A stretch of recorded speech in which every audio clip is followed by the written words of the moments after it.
Nah, karena saya yakin bahwa pusat pemerintahan dari City of God itu nanti ada tetap di Yerusalem jasmani sekarang ini, meskipun dalam satu dimensi yang sudah nggak bisa dibandingkan dengan dimensi yang sekarang kita lihat. Jadi saudara mau pergi ke Yerusalem sekarang ini, nanti apa pusat pemerintahnya seperti ini, saya nggak tahu.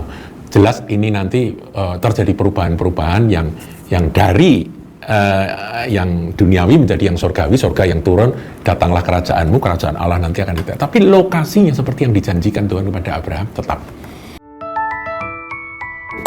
Shalom saudaraku, menyambung akan apa yang kemarin kita sudah ikuti, yaitu tentang City of God atau kota Allah yang merupakan karya agung dari Santo Agustinus di abad ke-5, saudara. Nah, kita tahu bahwa Santo Agustinus itu membuat buku tersebut, ya, menulis buku tersebut yang merupakan dasar teologia yang tetap dipakai oleh para teolog sampai hari ini. Nah, saudaraku, City of God ini ternyata kalau kita baca di dalam buku karangan Santo Agustinus itu, ternyata dia memang membahasnya sampai kepada apa yang menjadi pengharapan Abraham, saudara. Ya, jadi kita melihat, saya ulangi lagi, ini ayat yang berulang-ulang harus kita renungkan, saudaraku, ya. Di dalam Ibrani 11 ayat 9 atau ayat 8 lah mulai, saudara, ya. Kita ulang lagi, ya. Karena iman Abraham taat ketika ia dipanggil untuk berangkat ke negeri yang akan diterimanya menjadi milik pusakanya. Jadi Tuhan menjanjikan akan sebuah negeri yang akan menjadi milik pusaka Abraham. Lalu ia berangkat dengan tidak mengetahui tempat yang ia tujui.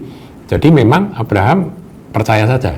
Nah, berkali-kali saya ulangi, saudaraku, bahwa pengharapan Abraham itu pasti adalah sesuatu yang lebih baik dari apa yang ada sekarang. Dan imannya adalah mempercayai bahwa Tuhan menyediakan sebuah tempat yang nantinya kita akan lihat bahwa itu adalah sebuah kota, ya, sebuah kota, city, yang lebih baik daripada tempat di mana dia berada sebelumnya. Perlu dicatat, saudaraku, Abraham itu secara jasmani dipelihara oleh Tuhan dan diberkati Tuhan. Sehingga Abraham itu waktu berangkat pun dia itu punya banyak anak buah, hamba-hamba sahaya itu banyak, kemudian hartanya juga tidak sedikit pada zamannya. Dia adalah orang yang kaya, saudara. Ternaknya juga melimpah banyak, diberkati Tuhan, itu Abraham. Dia punya banyak pegawai, dan berangkatlah Abraham mengajak Lot, ya, yaitu keponakannya, saudaraku.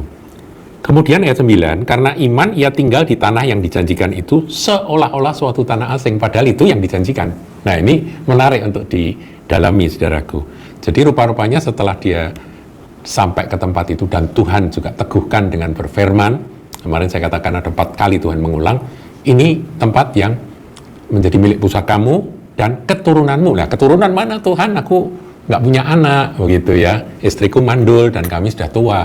Tapi Tuhan tetap dengan janjinya, dan Abraham percaya.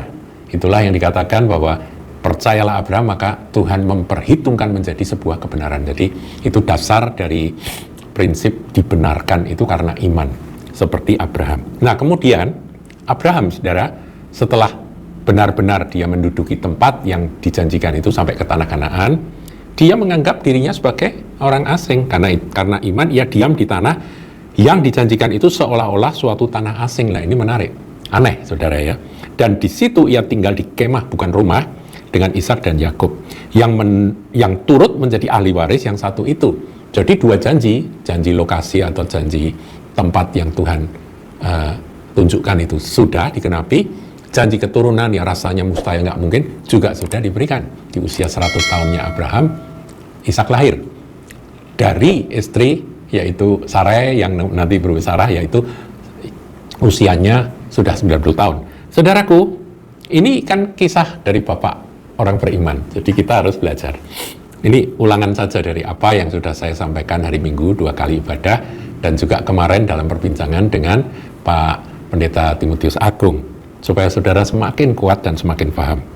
Nah, kemudian saudaraku, ayat 10, sebabnya apa kok dia menganggap diri sebagai orang asing? Sebab ia menanti-nantikan kota yang mempunyai dasar. Jadi dia lihat ini nggak punya fondasi ini. Yang dia rindu-rindukan itu adalah sebuah kota yang punya dasar, punya fondasi, yang direncanakan dan dibangun oleh Allah, saudara. Jadi, kota Allah atau City of God itulah yang menjadi kerinduan dari Abraham. Yang lebih baik dari apapun juga yang ada di atas muka bumi, dia temukan itu di dalam imannya bahwa akan ada City of God. Tetapi dia sendiri, saudara, dia sendiri meskipun sudah menerima kegenapan janji, dia tahu bukan yang di sini. Karena apa? Ya ini diulang ayat 13. Dalam iman mereka semua, ya ada Abraham, Ishak, Yakub, dan seterusnya, mereka semua ini telah mati sebagai orang-orang yang tidak memperoleh apa yang dijanjikan. Nah, bicara tentang apa yang dijanjikan itulah yang ada di depan. Jadi bukan saat itu, tapi ada di depan sana. Kapan itu? Nah, nanti kita akan lihat, saudara. Di abad kelima, hamba Tuhan yang luar biasa, ya ini teolog yang jenius, saudaraku, yaitu Santo Agustinus, dia menuliskan akan buku tentang City of God itu. Dia membagi bahwa kehidupan di dunia ini itu ada kerajaan Allah, ada kerajaan dunia, begitu ya. Ya, ini sebetulnya prinsip yang sangat mudah dipahami dan alkitabiah, saudara. Kerajaan Allah atau yang istilah dia pakai City of God ini, nah ini adalah apa ya, Civitas Dei, kerajaan atau kota Allah ini didirikan oleh orang-orang yang mengasihi Tuhan lebih dari diri sendiri.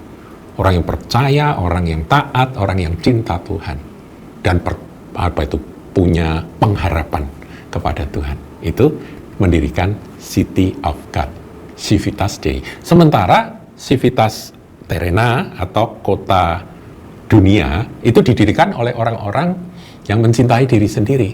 Kiblatnya atau tujuan akhirnya beda. Kalau yang satu adalah hubungan dengan Tuhan yang dipulihkan, yang ini adalah kenikmatan dunia, keberhasilan, kekuasaan, dan sebagainya. Paham ya, saudaraku ya? Nah, ini akan ada terus dan ini campur aduk di tengah-tengah dunia sepanjang sejarah umat manusia. Di abad kelima, dalam situasi kekunoan itu,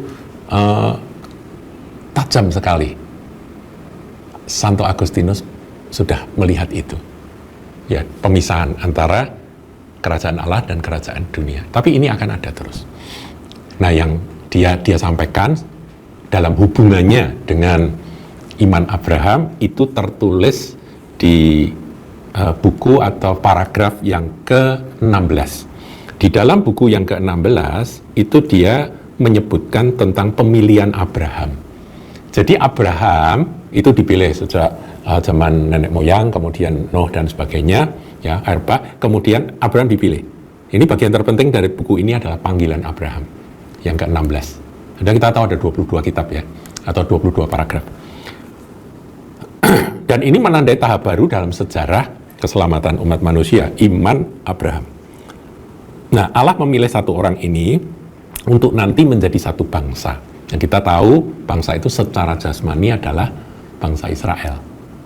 Ya, keturunan Abraham, Ishak, Yakub, kemudian Yakub adalah Israel, dan kemudian menurunkan akan bangsa Israel. Nah, janji kepada Abraham ini ternyata harus difahami secara rohani. Jadi terkait dengan kitab Ibrani, saudara, dengan surat Ibrani. Karena apa? Karena ternyata Abraham bukan orang yang menerima kegenapan. Bahkan Ishak, Yakub, dan keturunannya belum menerima kegenapan itu. Dan Abraham mendapatkan satu kesadaran, pewahyuan bahwa oh, ternyata kota Allah itu bukan yang di sini. Tetapi yang di sini pun itu sejarah tetap bergulir gitu ya, saudara. Jadi kota Allah itu adalah sebetulnya kalau ini Santo Agustinus itu mau berkata inilah eklesia yang dipanggil keluar untuk gereja Tuhan, ya. Nah, ini tentunya menimbulkan tafsir. Ada yang mengatakan gereja Tuhan itu ada satu universal, itu satu adalah gereja A. Kemudian terjadi perpecahan ya antara ortodoks dan Katolik dan sebagainya. Ya, ini sudah rancu menurut saya, ya.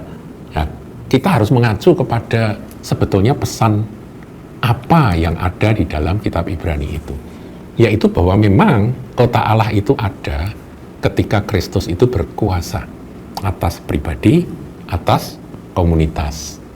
Kristus melalui firman-Nya. Gitu ya saudara, dan kuasa Roh Kudus yang bekerja. Jadi Agustinus menegaskan bahwa kota Allah ini bukan identik dengan sebuah kekuatan politik tertentu, tetapi dengan umat beriman di segala zaman yang hidup oleh iman dan pengharapan pada janji Allah. Iman Abraham tadi, saudara. Ya. Nah, kemarin saya berbicara dengan Pak Timotius, Pak Pendeta Timotius Agung, dikatakan ada present, ada future kan. Nah, memang kegenapan dari apa yang diharapkan dan diimani, dipercayai oleh Abraham itu memang tergenapi ketika Yesus datang. Mesianik kan, saudara. Mesias datang, yang nanti kita akan rayakan hari Natal ini, Tuhan Yesus datang, Sang Mesias yang dinanti-nantikan itu datang. Kemudian kedatangan Tuhan Yesus adalah untuk menyelesaikan masalah utama dari umat manusia, yaitu dosa, melalui korban. Dan korban ini sebetulnya gambarannya kan sudah dijelaskan pada zaman Taurat. Ketika Paskah, domba Paskah yang disembelih itu adalah Yesus Kristus yang disalibkan, begitu. Makanya Yesus disalibkan pada hari Raya Roti Tak Beragi atau hari Paskah itu. Jadi saudara, kita pahami ini kegenapan, betul, kegenapan. Tapi Tuhan ketika ditanya oleh murid-murid sebelum dia sudah bangkit, kemudian dia naik ke surga, kemarin sudah dibahas ya saudara. Tuhan mau naik ke surga, murid-murid bertanya, Tuhan, kapan engkau akan memulihkan kerajaan bagi Israel? Jadi murid-murid ini punya kerinduan bahwa City of God itu akan didirikan oleh Tuhan, oleh Mesias. Ngerti ya saudaraku ya? Dan pemikiran mereka, ya karena engkau Mesias, engkau harus duduk di tahta Daud. Ya kan, saudaraku? Nah itu kan, ya ini sedikit kita melebar saudara, tapi untuk saudara yang mengikuti, Anda dapat mengerti bahwa janji itu sebetulnya jelas sekali di dalam Yesaya, saudara ya. Ini luar biasa, saudaraku ya. Luar biasa bahwa Yesaya 9, coba kita lihat ya. Ayat yang kelima itu saya ulang aja, saudaraku, karena ini menjelang Natal tidak ada salahnya untuk kita mengingat kembali siapa bayi yang lahir 2000 tahun lebih yang lalu. Ya, sebab seorang anak telah lahir untuk kita. Untuk kita, seorang putra telah diberikan untuk kita, untuk manusia. Lambang pemerintahan ada di atas bahunya. Dan namanya disebutkan orang penasehat, ajaib, Allah yang perkasa, El Gibor, Bapa yang kekal, Raja Damai. Ya, ada 5 julukan atau predikat bagi anak tersebut. Kemudian ayat yang ke-6, besar kekuasaannya dan damai sejahtera tidak akan berkesudahan. Kita menyanyikan damai di bumi, saudaraku ya. Damai di sorga, damai di bumi, turun dari sorga Sang Raja Damai itu ke bumi. Tidak akan berkesudahan di atas tahta Daud dan di dalam kerajaannya. Jadi kerajaan, tahta yang mana kerajaan itu pusatnya adalah tahta, dan Daud itu gambaran dari Raja Israel yang paling dihormati. Jadi tahta Daud itu nanti akan diduduki oleh Sang Raja Damai ini, oleh Mesias. Nah kemudian dikatakan, karena ia mendasarkan dan mengokohkannya dengan keadilan dan kebenaran dari sekarang sampai selama-lamanya. Kecemburuan Tuhan semesta alam akan melakukan hal ini. Jadi saudara, tahta Daud, ya, tahta Daud itu dirindu-rindukan oleh orang beriman yang hidup sebelum Tuhan Yesus. Nah, ketika Tuhan Yesus datang, murid-murid Tuhan tahu bahwa Yesus adalah Mesias yang dijanjikan, mereka inginnya cepat-cepat.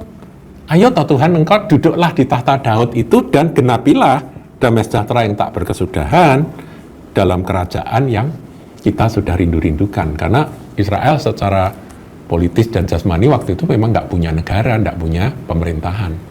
Ya, pemerintahan yang saat itu berkuasa, ya gubernur Yudea yaitu Pontius Pilatus begitu kejam, kemudian raja wilayah yaitu Herodes juga sangat kejam. Jadi saudaraku, apa mau dikata, mereka itu tetap merindukan meskipun mereka sudah menerima akan keyakinan bahwa Sang Juru Selamat sudah datang dan sudah menyelesaikan masalah dosa mereka, dan mereka melihat bahwa kebangkitan orang mati yang merupakan kemenangan atas maut itu sudah ada di depan mata karena Yesus sudah bangkit mengalahkan maut. Nah, saudaraku, ini kan berarti murid-murid yang merindukan akan kerajaan Israel itu karena dasarnya ini. Benar-benar pengen sekali mereka melihat kerajaan Israel itu berdiri. Nah, saudara, bagaimana dengan orang-orang yang hidup di zaman Agustinus? Mereka ya percaya pada firman Tuhan ini, tapi yang mereka ketahui adalah kedatangan Yesus yang pertama saja. Dan Yesus malah sudah naik ke surga. Ada janji yang mereka juga tahu, mereka baca Alkitab juga, Perjanjian Baru mereka baca bahwa Tuhan Yesus akan datang kembali. Ya kan? Tapi masih bingung. Tahta Daudnya itu gimana sih bentuknya? Nah, apakah itu bentuk yang berbeda? Karena Israel pada waktu itu tercerai-berai. Justru tahun 70 mereka mengalami kehancuran Bait Allah, ya kan? Setelah itu tahun 135 pemberontakan Bar Kokhba lebih ngeri lagi, dibantai dan diusirlah mereka dari Yerusalem. Jadi sudah tidak ada lah yang istilahnya secara jasmaniah itu Israel itu sudah tidak ada. Tapi firman Tuhan itu Kisah Rasul 1 ayat 6, 7 itu benar-benar tergenapi, saudaraku. Jadi saudara paham ya, perlu kita ulang lagi Pak. Ini penting sebab ya Kisah Rasul 1 ayat yang ke-6 dikatakan, maka bertanyalah mereka yang berkumpul di situ, Tuhan, maukah engkau pada masa ini memulihkan kerajaan bagi Israel? Itu pertanyaan murid-murid sebelum Tuhan naik ke surga lah. Artinya mereka mau menggondeli Tuhan, mau megang Tuhan, jangan pergi ke surga, pulihkan dulu gitu ya. Kan itu janji firman dan kerinduan kami. Tapi Tuhan berkata, engkau tidak perlu mengetahui masa dan waktu itu, ayat 7, yang ditetapkan Bapa sendiri menurut kuasanya. Tetapi kamu akan menerima Roh Kudus, kamu akan menerima kuasa kalau Roh Kudus turun atas kamu, dan kamu akan menjadi saksiku di Yerusalem dan di seluruh Yudea dan Samaria dan sampai ke ujung bumi. Jadi kamu ini sekarang tugasnya memberitakan kasih karunia Tuhan, memberitakan keselamatan, memberitakan pertobatan, memberitakan Injil kabar baik itu kepada ya tempat-tempat mulai dari Yerusalem ini, mana kamu nanti penuh Roh Kudus, kemudian kamu harus Yerusalem kerjakan, Kai itu dan itu artinya sekaligus Yudea, sekaligus Samaria, dan sekaligus sampai ujung bumi. Saudaraku, ini perintah Tuhan. Nah, menjadi pertanyaan, kenapa kemarin kok kita dikaitkan dengan kemerdekaan Israel 14 Mei 1948, ya kan? Nah, karena itu janji Tuhan ini, bahwa pemulihan Israel jasmani itu memang akan terjadi. Dan perhatikan saudaraku, ini penting, itu adalah pertanda bahwa City of God itu sudah dekat. Nah, karena saya yakin bahwa pusat pemerintahan dari City of God itu nanti ada tetap di Yerusalem jasmani sekarang ini, meskipun dalam satu dimensi yang sudah nggak bisa dibandingkan dengan dimensi yang sekarang kita lihat. Jadi saudara mau pergi ke Yerusalem sekarang ini, nanti apa pusat pemerintahnya seperti ini, saya nggak tahu. Jelas ini nanti terjadi perubahan-perubahan yang dari yang duniawi menjadi yang surgawi, surga yang turun, datanglah kerajaanmu, kerajaan Allah nanti akan itu. Tapi lokasinya seperti yang dijanjikan Tuhan kepada Abraham tetap.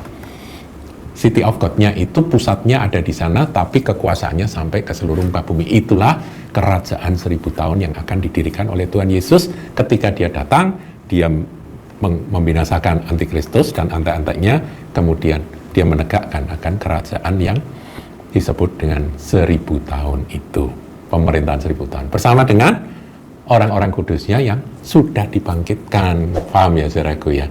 Jadi yang memerintah bersama dengan Tuhan Yesus itu sudah dibangkitkan. Nah, kalau yang tanya adalah yang diperintah siapa? Yang diperintah belum dibangkitkan, saudaraku ya. Karena itu memang merupakan rencana Tuhan. Sampai nanti LBBP atau langit baru, bumi baru itu setelah pengadilan tahta putih. Yang ditandai dengan akhir yaitu pemberontakan Gog Magog. Jadi saudaraku, ini saya mengulang ya, kalau saudara ingin mendalam, saudara bisa ikuti video-video tentang eskatologi yang ada di dalam YouTube channel kami. Saudara bisa ikuti bahwa memang nanti urutannya seperti apa yang dikatakan di dalam kitab Wahyu itu seperti itu, saudara. Jadi kalau ditanyakan mengapa kok bicara City of God, kok dikaitkan dengan kelahiran Israel sebagai bangsa di tahun 48 itu, ya karena ini titik tolak, saudaraku. Ingat akan dua ayat dari Tuhan Yesus. Ini saya ulangi ya, saudaraku, ini sudah pernah saya sampaikan. Lukas 21 ayat 29, perhatikan. Lalu Yesus mengatakan perumpamaan ini pada mereka, ini bicara tentang akhir zaman. Perhatikanlah pohon ara atau pohon apa saja, itu ayat 29, ya Lukas 21. Apabila kamu melihat pohon-pohon itu sudah bertunas, pohon-pohon ini adalah pertama pohon ara, ini mengacu kepada Israel. Israel itu selalu diumpamakan sebagai pohon ara, tetapi ada tambahan atau pohon apa saja. Ini khas Lukas, ini pohon apa saja. Nah, pohon apa saja ini adalah bangsa-bangsa. Bertunas artinya mereka muncul. Nah, ini kita tafsirkan kemerdekaan dari bangsa-bangsa yang ditandai salah satunya adalah bangsa pohon ara ini, yaitu Israel. Nah, kita tahu Israel merdeka 14 Mei 1948. Nah, saudaraku, sebetulnya yang membuat bangsa-bangsa ini merdeka itu apa? Saya catat ada 31 negara yang merdekanya itu setelah usainya Perang Dunia Kedua. Dan yang menarik, Indonesia nomor 1, saudara, memerdekakan diri usai Perang Dunia, yaitu ditandai tanggal 6 dan 9 Agustus itu bom Hiroshima Nagasaki dijatuhkan. Ya, bom atom dijatuhkan di Jepang, Hiroshima Nagasaki. Lalu Indonesia mendengar akan hal itu, kemudian pemimpin negara kita, Bung Karno dan Bung Hatta, memproklamirkan kemerdekaan Indonesia. Nah, setelah itu, saudara, susul menyusul. Ya, ini saya sampai catat ini, saudara. Totali itu ada 31, saudara, kalau nggak salah ya. Ya, jadi ada 31. Asia saja ya, Indonesia 45, 17 Agustus. Filipina 46, India 47, Pakistan 47. Ya, Pakistan dan India dari Inggris, Filipina dari Amerika Serikat, Indonesia dari Jepang dan Belanda ya. Sri Lanka dari Inggris, Myanmar atau Burma 1948 dari Inggris juga, Sri Lanka dari Inggris juga 48 juga. Korea Selatan dan Korea Utara 48 juga dari Jepang. Jadi saudaraku, Vietnam dari Perancis, Laos 53, ya ini agak lama saudaraku, 1953, Vietnam 54 dari Perancis, Laos dari Prancis juga, ya Kamboja 53 dari Prancis, Malaysia dari, ini Asia, saudara, Singapura 65 agak belakangan, saudara, dari Inggris dan Malaysia. Kemudian Timur Tengah, Suriah 46, Libanon 46, Yordania 46, ya ini Israel 1948 dari mandat Inggris. Merdeka, saudaraku. Pohon ara bertunas, pohon apa saja bertunas, totally sampai Afrika, nanti kalau saudara mau cari datanya itu ada 31 negara. Ini pertanda apa? Musim panas sudah dekat. Ini bicara tentang kedatangan Tuhan, kegenapan dari apa yang sudah Tuhan sampaikan dalam khotbah pengajaran akhir zaman. Nah, saudaraku, makanya bicara City of God itu mau tidak mau kita berkait dengan Israel. Lihat Israel, musim panas sudah dekat. Sesungguhnya generasi ini tidak akan berlalu sampai semuanya tergenapi, semuanya terjadi. Nah, terus sekarang bagaimana dengan pandangan dari Santo Agustinus? Santo Agustinus percaya itu, saudaraku. Coba, tapi masih samar-samar. Maka itu sampai muncul akan teori Amil yang tidak percaya bahwa nanti akan ada satu pemerintahan damai yang betul-betul damai yang akan diperintah oleh Sang Raja Damai, yaitu Tuhan Yesus Kristus, di bumi ini bersama-sama dengan orang kudusnya yang memerintah semuanya memakai tubuh kebangkitan, karena peristiwanya itu setelah kebangkitan orang mati, atau dengan istilah yang lebih menarik yaitu pengangkatan atau rapture. Itu kan bersamaan, paham ya? Saudara, ini pengharapan kita. Inilah iman Abraham. Nanti Abraham juga melihat kegenapan City of God itu ketika Tuhan Yesus datang, mengalahkan akan antikristus dan mendirikan akan City of God atau kerajaan, dan dia duduk di tahta Daud. Sampai sekarang Tuhan Yesus belum duduk di tahta Daud, saudaraku. Sekarang yang memerintah di Israel kan Benjamin Netanyahu. Padahal nanti Mesias akan datang, duduk di tahta Daud. Nah, tapi mereka sempat tertipu bahwa nanti akan ada satu tokoh yang dikira Mesias, tapi ternyata Mesias palsu. Dikira itulah yang dinanti-nantikan, tapi ternyata yang dinantikan sebenarnya sudah datang. Dan mereka justru menyalibkan, justru menikam dia yang yang disalibkan itu ditikam. Tentunya melalui tangan Romawi. Tapi sebetulnya kebencian mereka, penolakan mereka terhadap Sang Mesias itu dijelaskan di Perjanjian Lama. Tapi nanti mereka meratap, saudara, mereka bertobat ya. Israel bertobat ketika mereka tahu bahwa mereka tertipu. Dan nanti Tuhan datang dan Tuhan akan menegakkan kerajaan tersebut. Saudara, inilah iman kita tentang City of God. Jadi kalau ada pertanyaan, ya saya lagi ada pertanyaan, mengapa kok dikaitkan dengan Israel? Ya itu, karena pohon ara dan pohon apa saja ini, kalau sudah bertunas, maka eskatologi kita jadi clear, jadi jelas. Nah sekarang mereka gonjang-ganjing, saudaraku, Hamas, perang, kemudian ada Houthi perang, kemudian ada Iran. Ya ini terus, saudara, sampai kapan kita tunggu saja. Karena tidak ada seorang pun yang tahu akan hari dan saatnya. Tuhan Yesus akan datang kembali. Tapi marilah pengharapan kita akan kota Allah yang hidup itu tidak tergoyahkan. Nah, sekarang sedikit nasihat sebelum saya tutup, ini panjang ya saudaraku ya.